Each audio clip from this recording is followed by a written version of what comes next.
Recombination इन bacteria. आज हम bacteria में आनुवंशिक पुनर्योग जेनेटिक रिकॉम्बिनेशन के एक इम्पॉर्टेंट मेथड ट्रांसफॉर्मेशन को स्टडी करेंगे। बैक्टीरिया एक यूनिसेलुलर प्रोकैरियोटिक माइक्रो ऑर्गेनिज्म है।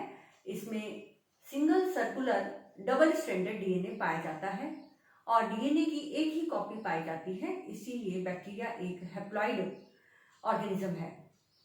बैक्टीरिया में सेक्सुअल रिप्रोडक्शन की जो 3 इंपॉर्टेंट स्टेप्स हैं, फर्स्ट वन गमीट्स का फॉर्मेशन, गमीट्स का फ्यूजन और जाइगोट का निर्माण, ये तीनों ही नहीं पाई जाती। लेकिन बैक्टीरिया में डीएनए का ट्रांसफर या हम कहें जेनेटिक मटेरियल का ट्रांसफर एक बैक्टीरिया से दूसरे बैक्टीरिया में देखा गया है। और इस तरह के जो जेनेटिक मटेरियल के जो ट्रांसफर होते हैं, यह विभिन्न मेथड्स के द्वारा होते हैं और यह 3 मेथड्स हैं। फर्स्ट वन ट्रांसफॉर्मेशन, रूपांतरण, सेकेंड वन इज ट्रांसडक्शन, पारक्रमण, and the third one is conjugation, संयुग्मन। आज इस ई लेक्चर के माध्यम से हम ट्रांसफॉर्मेशन मेथड को स्टडी करेंगे। इस मेथड में जो डीएनए जेनेटिक मटेरियल है एक बैक्टीरिया से दूसरे बैक्टीरिया में जो है ट्रांसफर होता है और ट्रांसफर डीएनए जो है मेन डीएनए में इंटीग्रेट हो जाता है और यही इंटीग्रेशन जो है जेनेटिक रिकॉम्बिनेशन कहलाता है।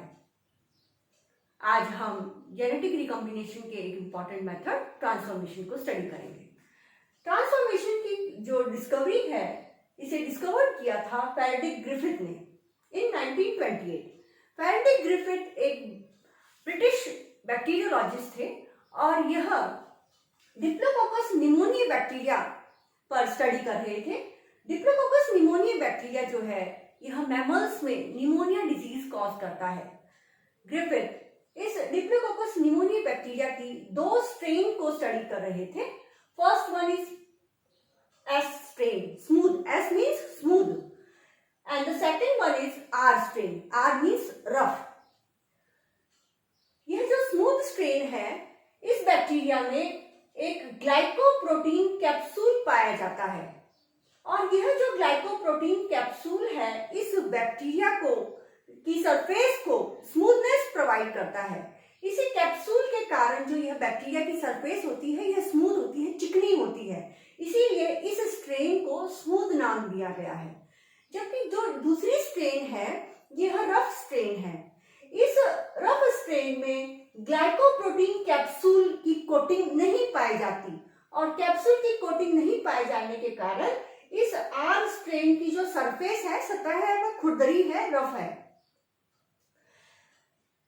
ग्रिफिथ ने एस स्ट्रेन बैक्टीरिया का जो टाइप लिया था वह 3rd था और आर स्ट्रेन का टाइप 2 जो है इन्होंने अपने एक्सपेरिमेंट में प्रयोग में लिया। एस जो टाइप है, स्मूथ जो स्ट्रेन है, यह वायरुलेंट होती है, यह डिजीज कॉज करती है, जबकि आर स्ट्रेन जो है यह नॉन वायरुलेंट होती है, यह डिजीज कॉज नहीं करती। आइए देखते हैं कि ग्रिफिथ ने इन दोनों स्ट्रेन को यूज करते हुए किस तरह के प्रयोग किए। ग्रिफिथ ने अपने प्रयोग माइस पर, चूहों पर किए थे। अपने पहले एक्सपेरिमेंट में ग्रिफिथ ने माइस में लाइव S3 सेल को इंजेक्ट किया।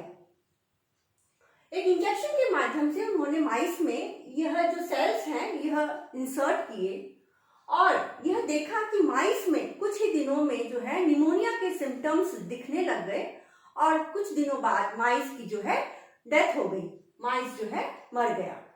और इस मृत जो माइस है इसकी बॉडी से, डेड माइस की जो बॉडी के टिश्यूज से इन्होंने इन सेल्स को आइसोलेट करके कल्चर किया और कल्चर में उन्होंने एस कॉलोनीज को जो है प्राप्त कर लिया। इसका मतलब है कि लाइव S3 सेल्स जो हैं माइस में निमोनिया डिजीज कॉज करती हैं। अपने सेकंड एक्सपेरिमेंट में ग्रिफिथ ने माइस में लाइव R2 सेल्स को इंसर्ट किया और यह पाया कि माइस में निमोनिया के कोई भी सिम्टम्स डेवलप नहीं हुए और माइस जो है जीवित रहा और माइस की बॉडी से उन्होंने टिश्यूज को R सेकेंड सेल्स को आइसोलेट करके उनको कल्चर भी किया। अपने थर्ड एक्सपेरिमेंट में ग्रिफिथ ने माइस में हीट किल S3 सेल्स को इंसर्ट किया। इन्होंने सबसे पहले इन S3 सेल्स को हीट ट्रीटमेंट दिया और इस हीट ट्रीटेड S3 सेल्स को इंजेक्शन के माध्यम से माइस की बॉडी में इंसर्ट कर दिया। यह पाया कि माइस में निमोनिया के सिम्टम्स डेवलप नहीं हुए और माइस जो है जीवित था और माइस की बॉडी से किसी भी प्रकार के जो S3 सेल्स हैं इनको प्राप्त नहीं किया गया। एक और एक्सपेरिमेंट इन्होंने किया माइस की बॉडी में और इस एक्सपेरिमेंट में उन्होंने इस S3 सेल्स को पहले हीट ट्रीटमेंट द्वारा किल किया और इन हीट किल S3 सेल्स में उन्होंने R2 स्ट्रेन को मिक्स कर दिया। Heat kill S3 cell and live R2 cells, heat kill S3 cells में इन्होंने लाइव R2 सेल्स को मिला करके ये सेल्स माइस की बॉडी में इंजेक्ट कर दी।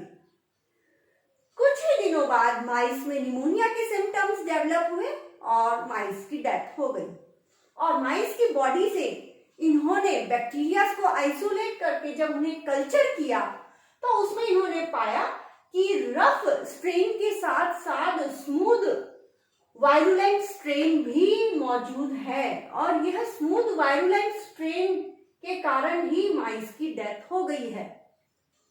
यह कैसे संभव हुआ जबकि इन्होंने S3 सेल्स जो कि वायरुलेंट है इसको पहले ही हीट ट्रीटमेंट के द्वारा किल कर दिया। यह कैसे संभव था कि लाइव R2 सेल्स जो हैं वायरुलेंट हो गई। उन्होंने बाद में इस एक्सपेरिमेंट का कंक्लूजन किया, निष्कर्ष निकाला। ग्रिफिथ ने अपने निष्कर्ष में यह बताया कि S3 सेल्स के कुछ कंपोनेंट्स R2 सेल्स में ट्रांसफर हो गए हैं और इन कंपोनेंट्स के ट्रांसफर होने के कारण इन R2 सेल्स में यह R2 सेल्स जो कि नॉन वायरुलेंट थी अब वायरुलेंट हो गई है और इसने जो है निमोनिया डिजीज कॉज कर दी है जिसके कारण माइस की डेथ हो गई है। हालांकि ग्रिफिथ वह कंपोनेंट का नाम नहीं बता सके कि वह कंपोनेंट क्या है। इट में बी DNA, इट में बी RNA, इट में बी प्रोटीन, लेकिन उन्होंने इस कंपोनेंट को नाम दिया ट्रांसफॉर्मिंग प्रिंसिपल। इस कंपोनेंट को उन्होंने क्या नाम दिया? Transforming principle. उन्होंने कहा कि कुछ कंपोनेंट हैं जो कि ट्रांसफॉर्मिंग प्रिंसिपल हैं जो ट्रांसफर हो गए हैं इस हीट किल्ड S3 सेल से R2 सेल्स में और यह R2 सेल जो कि नॉन वायरुलेंट थी अब वायरुलेंट बन गई है और वायरुलेंट बनने के कारण माइस की डेथ हो गई है।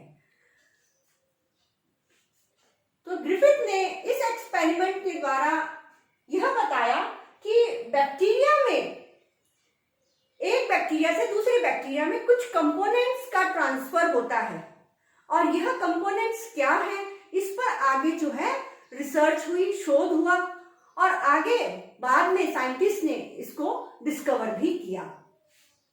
लेटर ऑन इन 1944 में Oswald Avery, Colin MacLeod and McCarty एक एक्सपेरिमेंट करते हैं इन्हीं दो स्ट्रेन्स को, डिप्लोकोकस निमोनिया की इन्हीं दो स्ट्रेन्स को लेके एक्सपेरिमेंट करते हैं और जेनेटिक मटेरियल की संभावनाओं को तलाश करते हैं। वह ये पता लगाते हैं कि जेनेटिक मटेरियल है क्या, यह DNA है, यह RNA है या फिर यह प्रोटीन है। और इन्हीं दो स्ट्रेन्स को लेके ओस्वाल्ड एवेरी, मैक्लियोड और मैकार्टी एक बहुत इंपॉर्टेंट एक्सपेरिमेंट करते हैं और अपने एक्सपेरिमेंट में वह माइस का प्रयोग नहीं करते बल्कि कल्चर्स का प्रयोग करते हैं। वह R2 स्ट्रेन्स और S3 स्ट्रेन के कल्चर जो है बैक्टीरिया के कल्चर मीडियम में इनको कल्चर करते हैं, बैक्टीरिया को कल्चर करते हैं कल्चर मीडिया में और वह अपने इस प्रयोग में S3 बैक्टीरिया के सिर्फ DNA को लेते हैं और इस DNA को ट्रांसफर कर देते हैं R2 बैक्टीरिया की कॉलोनीज में और वह ये पाते हैं कि जब सिर्फ और सिर्फ DNA S3 का DNA R2 बैक्टीरिया की कॉलोनीज में ट्रांसफर करते हैं तो कुछ R2 bacteria only few R2 bacteria जो हैं ट्रांसफॉर्म हो जाते हैं S3 में। सभी R2 बैक्टीरिया ट्रांसफॉर्म नहीं होते, बल्कि कुछ ही R2 बैक्टीरिया S3 बैक्टीरिया में ट्रांसफॉर्म हो जाते हैं। और अपने इस एक्सपेरिमेंट के द्वारा इन्होंने यह निष्कर्ष निकाला कि ट्रांसफॉर्मिंग प्रिंसिपल और कुछ नहीं है, बल्कि यह डीएनए ही है जो R2 स्ट्रेन को S3 में कन्वर्ट कर देता है, ट्रांसफॉर्म कर देता है, रूपांतरित कर देता है। इस तरह जो ग्रिफिथ ने एक ट्रांसफॉर्मिंग प्रिंसिपल की अवधारणा दी थी, उसे इन्होंने अपने एक्सपेरिमेंट द्वारा सिद्ध किया और यह बताया कि ट्रांसफॉर्मिंग प्रिंसिपल डीएनए ही है। इन्होंने अपना एक्सपेरिमेंट जो है 1944 में किया था, लेकिन ग्रिफिथ की जो डेथ है वह 1941 में ही हो चुकी थी। लेटर ऑन ट्रांसफॉर्मेशन की स्टेप्स को भी डिस्कवर कर लिया गया और एक बैक्टीरिया दूसरे बैक्टीरिया से ट्रांसफॉर्म कैसे होता है यह इन चरणों के द्वारा होता है। आइए इन्हें स्टडी करते हैं। मान लीजिए यह R2 स्ट्रेन है और यह डीएनए है S3 का। यह डीएनए है S3 बैक्टीरिया का डीएनए है। अगर हम यह डीएनए R2 बैक्टीरिया की कॉलोनीज में इंसर्ट करते हैं तो कुछ R2 सेल्स जो हैं इस डीएनए के साथ बाइंडिंग करती हैं और यही कुछ R2 सेल्स जो हैं ट्रांसफॉर्म होंगी। तो जो R2 सेल्स ट्रांसफॉर्म होती हैं इन्हें हम कहते हैं कॉम्पिटेंट सेल्स।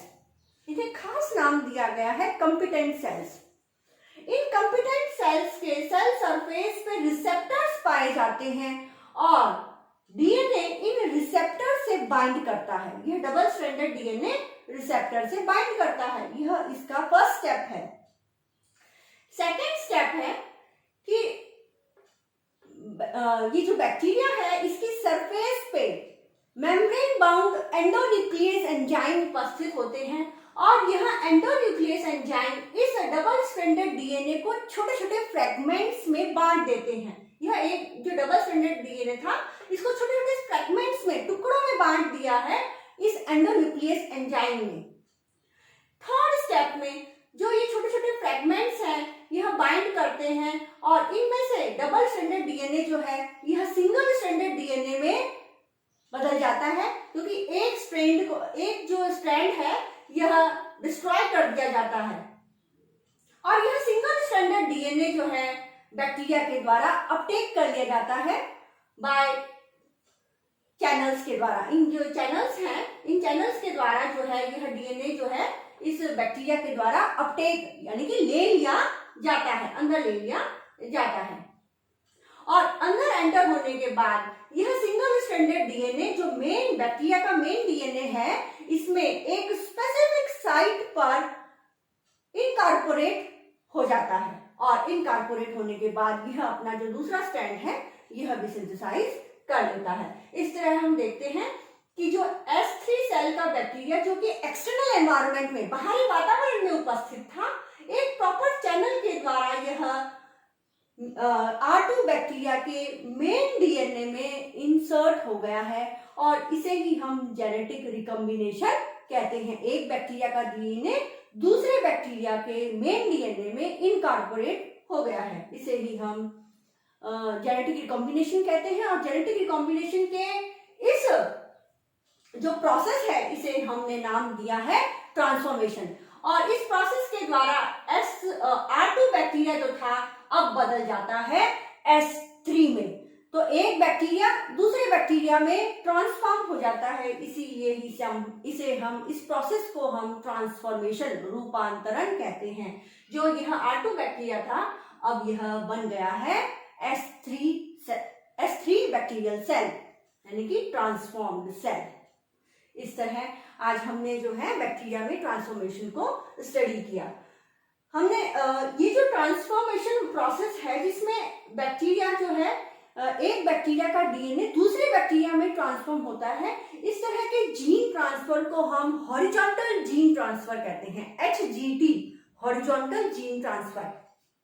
इस प्रोसेस में हम देखते हैं कि donor bacteria donor bacterial cell का डीएनए रेसिपिएंट बैक्टीरियल सेल के डीएनए में इंटीग्रेट हो जाता है, एक बैक्टीरिया से दूसरे बैक्टीरिया में जाता है। इस तरह के जीन ट्रांसफर को हम हॉरिजॉन्टल जीन ट्रांसफर कहते हैं। जबकि वर्टिकल जीन ट्रांसफर क्या होता है, जो जेनेटिक मटेरियल का ट्रांसफर पेरेंट से ऑफस्प्रिंग में होता है, इस तरह के ट्रांसफर को हम वर्टिकल जीन ट्रांसफर कहते हैं। धन्यवाद।